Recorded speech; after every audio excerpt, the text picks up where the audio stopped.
मुल्क के बेशतर हिस्सों में बारिशों की पेशगोई।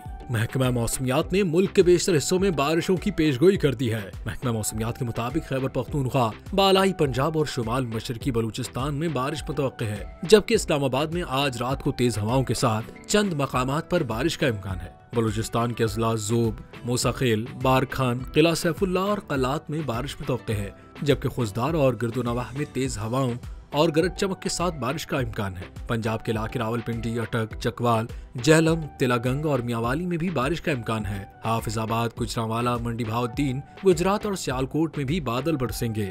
नारोवाल, लाहौर, शेखोपुरा और फैसलाबाद में बारिश और बाज मकामात पर ज़ालाबारी का इम्कान है, जबकि मरी गलियात और गिरदोनवाह में गरज चमक के साथ बारिश हो सकती है।